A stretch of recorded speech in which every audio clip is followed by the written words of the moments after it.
నమస్తే welcome to Sakshi sports నేను మీ కృష్ణబాల శ్రీలంక ఏ జట్టుతో జరిగిన మ్యాచ్లో సూపర్ ఓవర్లో భారత్ ఏ జట్టు నాటకీయంగా ఓటమి పాలైంది. డ్రెస్సింగ్ రూమ్లో ఆటగాళ్లంతా తీవ్రమైన చర్చలో మునిగిపోయి ఉండగా బయట మాత్రం 70 ఏళ్ల ఓ పెద్ద అయిన ఒకే ఒక్క ఆటగాడి కోసం ఓపికగా ఎదురుచూస్తున్నారు. రంగిరి అంతర్జాతీయ స్టేడియంలో అప్పటికే ప్రేక్షకులంతా వెళ్లిపోయారు. గ్రౌండ్ సిబ్బంది పనుల్ని ముగించే హడావిడిలో ఉండగా ఓటమి బాధ ఇంకా పచ్చిగా ఉంది. అయినప్పటికీ శ్రీలంక తొలి వన్డే కెప్టెన్, ఆ దేశం ఎంతగానో గౌరవించే క్రికెట్ దిగ్గజం అనురా టెన్నెకున్ మాత్రం అక్కడే నిల్చున్నారు. ఆయన కొలంబో నుంచి ఇంత దూరం ప్రయాణించి వచ్చింది కేవలం 15 ఏళ్ల భారత కెరటం వైభవ్ సూర్యవంశిని కలవడానికే. అతను తరానికి వచ్చే ఒకే ఒక అద్భుతమైన ప్రతిభావంతుడు అని టెన్నెకున్ అభివర్ణించారు. దాదాపు గంట సేపు ఆయన అక్కడే వేచి ఉన్నారు. ఈ క్రమంలో ఆటగాళ్లు, సహాయక సిబ్బంది అటు ఇటు వెళ్తున్నారు. భారత్ ఏ కెప్టెన్ తిలక్ వర్మతో కూడా టెన్నెకున్ కొద్దిసేపు ముచ్చటించారు. కానీ ఆయన నిరీక్షణ మాత్రం వైభవ్ కోసమే. ఇక నిన్న వైభవ్కు ఏదీ కలిసి రాలేదు. బ్యాటింగ్లో మరోసారి విఫలమయ్యాడు. సూపర్ ఓవర్ తర్వాత జరిగిన వాగ్వాదంతో కూడా అతడిని నిరాశకు గురిచేసింది. సులువుగా గెలవాల్సిన మ్యాచ్ ఓడిపోయామన్న తీవ్ర నిరాశతో మైదానాన్ని వీడాడు.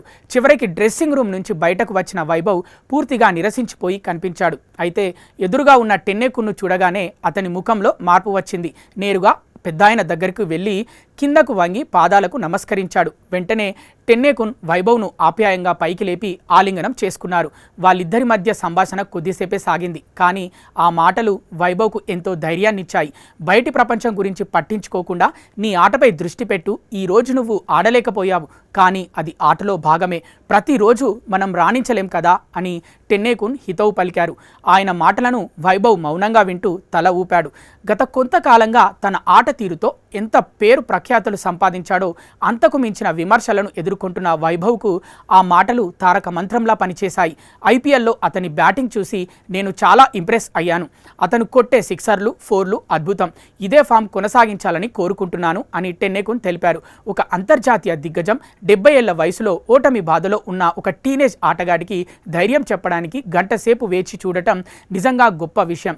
మ్యాచ్ చుట్టూ అలుముకున్న వివాదాలు, నిరాశల మధ్య జన సమూహానికి దూరంగా జరిగిన ఈ నిశ్శబ్ద భావోద్వేగ క్షణం క్రీడా స్ఫూర్తికే అసలైన అర్థం చెప్పింది.